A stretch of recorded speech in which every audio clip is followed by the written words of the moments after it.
The Southern Christian Leadership Conference was a civil rights organization established by Martin Luther King Jr. in 1957 to assist and coordinate with local organizations in their fight for full equality for African Americans in the United States. And if this is the type of content that you enjoy, you can find more content like this at onemichistory.com. Also, if you'd like to support the channel, you can do so at my Buy Me Coffee or my Patreon page in the description below. Give us 5 stars on Apple Podcasts and support the YouTube channel. But without further ado, let's get started. This holiday, instead of giving them something nice, why not gift them somewhere nice? During the IHG Hotels and Resorts Cyber Sale, you can do just that and save. Shopping is easy in the IHG One Rewards app, where you'll save 20% on travel across 6,000 plus global destinations. And if you want to gift yourself somewhere nice, go ahead. You'll earn more and save more during the cyber sale. Check out all the deals at ihg.com/cybersale. Terms apply. January 10th, 1957, following the Montgomery bus boycott, Bayard Rustin invited 60 black ministers and leaders to Ebenezer Baptist Church in Atlanta. Their goal was to form an organization to coordinate and support nonviolent action against desegregation of bus systems across the South. Bayard Rustin first conceived this idea in his experiences with the Congress for Racial Equality. CORE was an interracial organization, and it was founded in 1942. Bayard Rustin concluded that blacks would not be attracted to an interracial pacifist organization ran by a mostly white leadership. Where CORE had failed to win a mass following, the Montgomery bus boycott had provided concrete evidence that the greatest strength of the Montgomery boycott was that the black community organized it themselves. There would be 2 principles that they would deploy: voting power and direct action. There would be an extensive effort to increase the black voter registration across the South. However, until African Americans could vote in a large scale, they conceded that direct action would be their primary political weapon.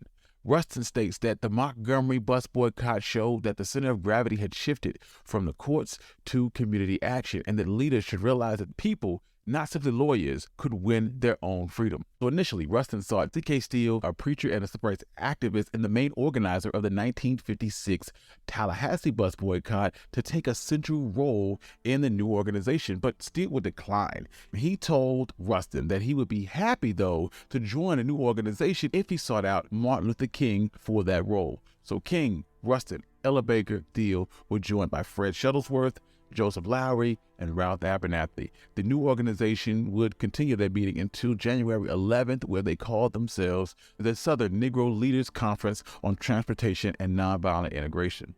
Although the title encompassed transportation, Rustin's agenda was to sweep wide. True bus integration across the South was their initial focus, but one principal lesson that was stressed is that bus companies were not willing to lose money in support of segregation. February 15th, a follow-up meeting happened in New Orleans, and the new organization elected Martin Luther King as their president.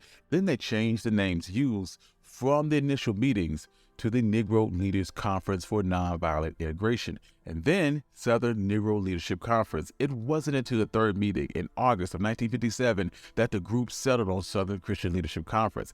The decision to include Christian in their name was not taken lightly. The SCLC founders were ministers, and the manifesto stressed the fact that the new organization was guided by Christian principles. This name also expanded on their focus beyond busing to end all forms of segregation. And with that, they formed a small office established in the Prince Hall Masonic Temple building in Atlanta, and Ella Baker, for a long time, was their first and only staff member. The SCLC created an election board and established an organization of local affiliate organizations. Most of them were either churches or community organizations like the Montgomery Improvement Association or the Alabama Christian Movement for Human Rights. This organizational structure was a bit different from the NAACP or even the Congress for Racial Equality, because the SCLC had confined themselves primarily to the South, and they didn't accept individual memberships. Because of this, the SCLC did not enjoy the steady stream of income from subscriptions like an organization like the NAACP did. Additionally, the SCLC took great pains to avoid the impression that they were attempting to supplant the NAACP. They sought active cooperation from the NAACP in their efforts, while the NAACP initially perceived the SCLC as an unwelcome competitor and a threat to their southern base. However, after Brown versus the Board of Education, the NAACP experienced a lot of southern harassment, and with the NAACP out of action in a lot of states, there was a need for an obvious alternative. While the Southern Christian Leadership Conference may have benefited from weakened support for the NAACP, there was no evidence to suggest that the SCLC set out to undermine the NAACP on purpose.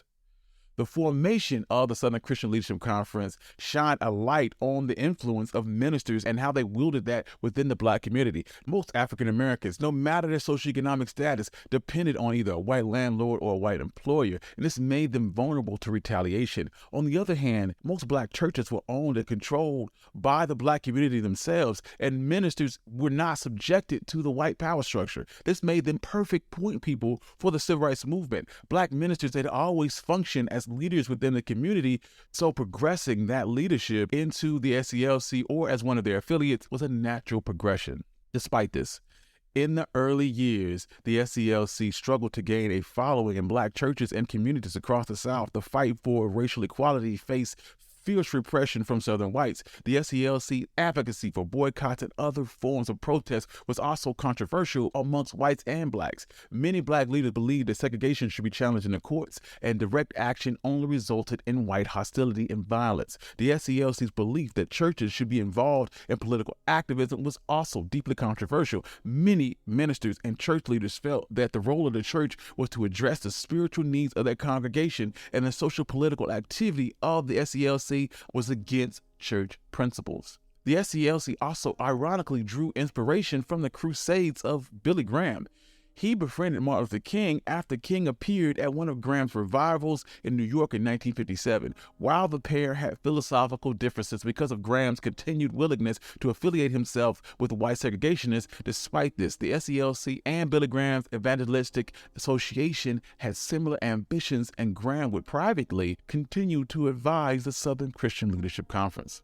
The Southern Christian Leadership Conference continued, and their first campaign was to crusade for citizenship, which began in late 1957. The idea was developed at the Southern Christian Leadership Conference 1957 conference. The campaign's objective was to register thousands of voters. The project was to double the amount of African American voters in the southern states in time for the 1958-1960 elections, with an emphasis on educating prospective voters. It was initially organized by Ella Baker, who sought to establish voter education clinics throughout the South, raise awareness among African Americans about voting and how it could change the conditions of African Americans in the United States. While the Crusades did encourage discussion and action towards voter registration, it failed to meet the goal of creating a mass movement because of resistance in registering African Americans, and because many Blacks were reluctant and fearful to challenge their existing exclusion under Jim Crow. February 1st, 1960, 4 young Black men who were students at North Carolina A&T sat down at a lunch counter in Greensboro's F.W. Woolworth store and refused to leave until they were serviced. By February 8th, the sit-in protest has spread across Durham, Winston-Salem, and within 2 days, it has spread to Charlotte, Raleigh, Fayetteville, and Elizabeth City. By the end of the week, it had reached Norfolk and Portsmouth, Virginia, and Rock Hill, South Carolina, with almost no prompting from existing civil rights organization. This was a new stage of the Black freedom struggle that had been launched. Martin Luther King's first direct action with the sit-ins was a phone call on February 8th to Durham's Douglas Moore, who had helped organize nonviolent protests outside of North Carolina. He wanted to convene in a meeting on February 16th to establish formal contacts between sit-in protesters from different cities in North Carolina. Although there was a lot of competition between civil rights organizations for the students of the sit-in protests, many student leaders expressed a desire to keep the movement as student-led as possible. One of the more enthusiastic observers of the student protesters was Ella Baker. She knew that time and resources with the SCLC was limited, and when seeking to harness the momentum of the sit-in movement, Ella Baker invited students that took part in those sit-ins to gather at Shaw University in Raleigh, North Carolina in April of 1960. It was at these meetings that the Student Nonviolent Coordinating Committee was created, and initially there was some talk about the Student Nonviolent Coordinating Committee working as an affiliate for the Southern Christian Leadership Conference or other civil rights organization, but Ella Baker encouraged the more than 200 students to remain autonomous. 1961, the SCLC joined the Student Nonviolent Coordinating Committee in the Albany campaign, which was a broad protest against segregation in Georgia. It was generally considered the SCLC's first major nonviolent campaign. The Student Nonviolent Coordinating Committee sent Charles Sherrod and Cordell Reagan to Albany in November of 1961 to help organize the Black community. Black residents had been frustrated with the city's failure to address their grievances, so Sherrod and Reagan began to organize workshops around nonviolent activities for Albany's African-American residents in anticipation of a showdown with the local government. In November 1st, 1961, when the Interstate Commerce Commission banned racial segregation on interstate bus travels went into effect, Sherrod and Reagan saw this as an opportunity to test the segregation laws. They sent 9 students from Albany College to conduct a sit-in at the bus terminal. None of the students were arrested, and their actions inspired local leaders to join the movement. At the time, the Albany movement was considered unsuccessful for the most part. Despite large demonstrations, many arrests, the protests drew very little attention, and most of Albany's public facilities remained segregated even after the SCLC's departure. Despite the lack of immediate returns, the success of the upcoming Birmingham campaign was attributed to the lessons learned in the Albany movement. By contrast, the Birmingham, Alabama campaign was a huge success. In April of 1964, King and the Southern Christian Leadership Conference joined Reverend Shuttlesworth and the Alabama Christian Movement for Human Rights in their campaign. The campaign was more focused and centered around desegregation of Birmingham's downtown residents rather than total desegregation like Albany. The idea was to attack the city's segregation system by putting pressure on Birmingham's merchants during the Easter season, which was their second biggest shopping season of the year. April 3rd, 1963, the campaign launched mass meetings, sit-ins, and marched on City Hall and the boycott of downtown merchants. King spoke to the Black residents about nonviolence and their methods and appealed for volunteers. When Birmingham residents responded enthusiastically, the campaign's action expanded to kneel-ins at churches and sit-ins in libraries and a march on the county's courthouse to register voters. April 10, 1963, the city government obtained a state injunction against the protests. After debate, campaign leaders decided to disobey the court order. On April 12, 1963, King was arrested after violating the anti-protest injunction and was placed in solitary confinement. During this time, he wrote his famous letter from Birmingham jail in the margins of the Birmingham News. He would be released on bail April 20th, 1963. May 2nd, 1963, more than 1,000 Black students attempt to march on downtown Birmingham. Hundreds were arrested. The next day, Public Safety Commissioner Eugene Bull Connor directed local police and fire departments to use force to halt the demonstrations. This is when images of children being blasted with high-pressure hoses, clubbed by police officers, and attacked by dogs appeared on television and newspapers, sparking international outrage. Attorney General Robert Kennedy sent Burke Marshall to negotiate between the Black citizens and Birmingham city business leadership. On May 8, 1963, King and the other leaders agreed to call off further demonstrations during negotiation. And on May 10, 1963, Martin Luther King, Fred Shuttlesworth announced that an agreement had been reached with the city of Birmingham to desegregate lunch counters, restrooms, drinking fountains, and department store fittings rooms within 90 days and to hire Blacks in-store as salesmen and clerks and release hundreds of protesters on bond. After the Birmingham campaign, the SCLC called for massive protests to push for a new civil rights legislation that would outlaw segregation nationwide. At the same time, Philip A. Randolph, Bayard Rustin had issued a similar call for a march on Washington for jobs. May 2nd, 1963, King, Randolph, Rustin met with James Farmer from CORE, John Lewis from the SNCC, Roy Wilkins from the NAACP, and Whitney Young from the Urban League to plan a united march. There were many competing ideas. Randolph and the Negro American Labor Council wanted to highlight the disproportionate poverty in Black America, while the more militant wing of the movement, led by the Student Nonviolent Coordinating Committee and the Congress for Racial Equality, were disappointed with what they saw as Kennedy's lackluster support for the civil rights legislation and saw it as an opportunity to put pressure on the administration. Kennedy himself feared that a mass demonstration would hurt the chances of getting a civil rights bill passed and put pressure on the NAACP Executive Secretary, Roy Wilkins, and the National Urban League Chief, Whitney Young, to limit the march's objectives to support for a civil rights bill in Congress and nothing else. In the months leading up to the march, King, Wilkins, Young did everything they could to ensure that the speeches at the march would be more temperate in tone and moderate in their calls. In the push to make the march more respectable rather than offensive to the administration and white America, John Lewis of the SCLC was forced to rewrite his original speech, which called Kennedy's administration's agenda on civil rights too little, too late. Despite this, on August 28, 1963, the March on Washington for Jobs and Freedom was a tremendous success. Over 250,000 people participated in the March Without Violence, and the protest culminated in a rally on the Lincoln Memorial where Martin Luther King would give his famous "I Have a Dream" speech, which articulated the hopes and dreams of the civil rights movement. Following the March on Washington, the SCLC participated in the St. Augustine movement, which was a series of civil rights protests that occurred in St. Augustine between 1963 and 1964. The St. Augustine branch of the NAACP was outraged that the city was using tax dollars to rigidly maintain segregated facilities and still discriminating against its black employees. Then civil rights protests were organized by Dr. Robert Hageling. Black citizens even attempted to try to enlist the help of then Vice President Lyndon B. Johnson when he toured St. Augustine. However, federal officials didn't respond favorably. By mid-June, the St. Augustine Record revealed black protesters' efforts to block federal funding for the city of St. Augustine. The protesters were then met with arrests and Ku Klux Klan violence. A local SCLC affiliate appealed to King for assistance in the spring of 1964. The SCLC sent staff to help organize and lead demonstrations and mobilize support for the St. Augustine movement. Hundreds were arrested at sit-ins, marches that opposed segregation, and many jails were filled with overflowing prisoners being led to outdoor stockades.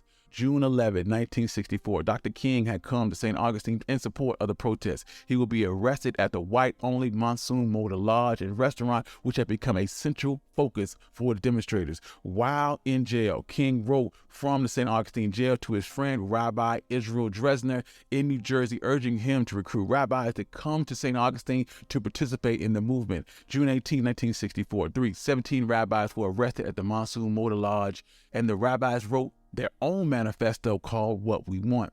Also on June 18, 1964, black and white protesters would jump in the Monsoon Motor Lodge pool. In response, hotel manager James Brock would pour acid into the pool to attempt to burn the protesters. Police would then arrest the protesters as they poured out of the pool. June 11, 1964, Florida Governor C. Ferris Bryant announced a biracial committee to restore interracial communication in St. Augustine. TV and newspaper reports of the struggle in St. Augustine helped build support for the Civil Rights Act of 1964. July 1st, 1964, President Lyndon B. Johnson signed the Civil Rights Act of 1964 into law, which prohibited racial segregation in public accommodations like the Monsoon Motor Lodge. Following the Civil Rights Act of 1964, the Southern Christian Leadership Conference hoped to build momentum to win federal protection for a voting rights statute. Between 1961 and 1964, the Student Nonviolent Coordinated Committee had been leading voter registration drives in Selma, Alabama, a town with a consistent record of resistance against voting. After the SCLC had faced stiff resistance from the county law enforcement officials, Martin Luther King and the Southern Christian Leadership Conference had persuaded local activists to come to Selma to make black voting a national concern. January and February of 1965, the SCLC led a series of demonstrations on Dallas County, Alabama courthouse. February 18, 1965, Jimmy Lee Jackson was shot by an Alabama state trooper and died later in a hospital. In response, a protest from Selma to Montgomery was scheduled on March 7th. 600 marchers assembled in Selma for a march was led by the Student Nonviolent Coordinated Committee and the Southern Christian Leadership Conference. As they attempted to cross the Edmund Preachers Bridge, they found their way blocked by Alabama state troopers and local police, ordering them to turn around. When the protesters refused, the officers shot tear gas and waded through the crowd, beating the nonviolent protesters with billy clubs and hospitalizing 50 people.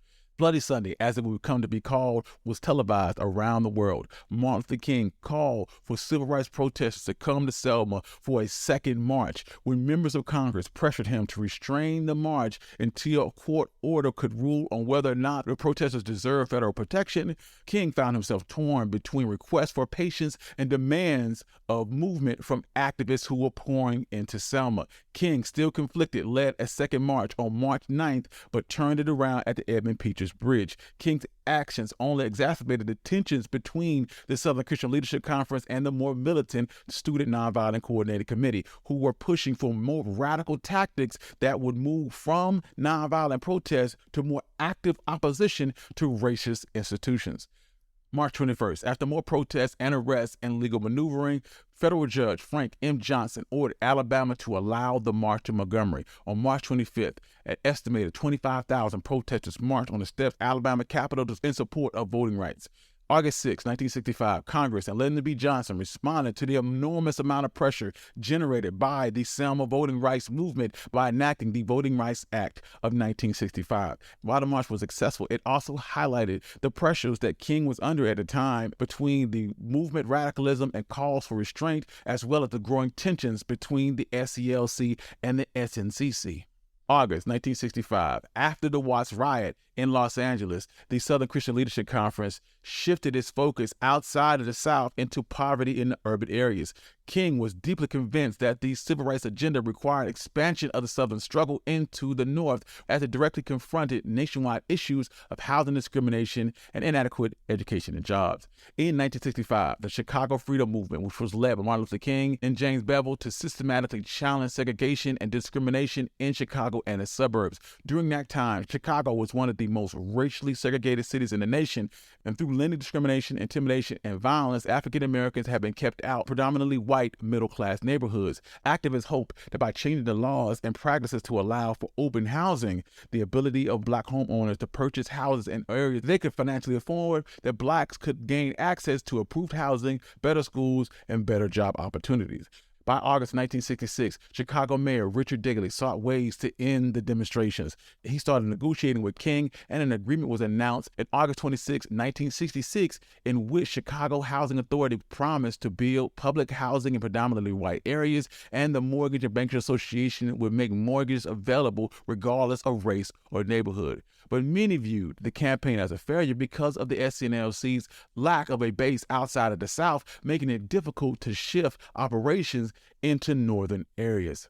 Late 1967, the Poor People's Campaign was launched to bridge the chasm between Blacks and whites and address the continuing problem of poverty in the United States. King always wanted to bring the Poor People's Campaign to Washington, D.C., forcing politicians to see and think about their needs. He would state that we ought to come in mule carts and old trucks, any kind of transportation people can get their hands on. People ought to come to Washington and sit down, if necessary, in the middle of the street and say, we are here, we are poor, we don't have any money, you've made it this way, and we've come to stay until you do something about it. Although the effort of the Poor People's Campaign was overshadowed by the assassination of Martin Luther King, April 4, 1968, in Memphis, Tennessee, and the Southern Christian Leadership Conference efforts were marred with widespread organizational confusion, despite the best efforts of now new president, Reverend Ralph Abernathy. The campaign almost collapsed on itself, while the Poor People's Campaign was on a much lower scale than the March on Washington in 1963, with only an estimated 50,000 demonstrators,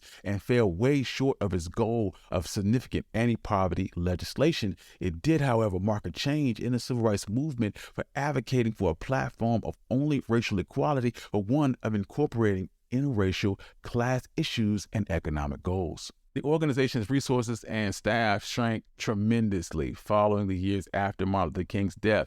Internal tensions surrounding King's designated successor, Reverend Ralph Abernathy, as well as wider changes in the civil rights movement.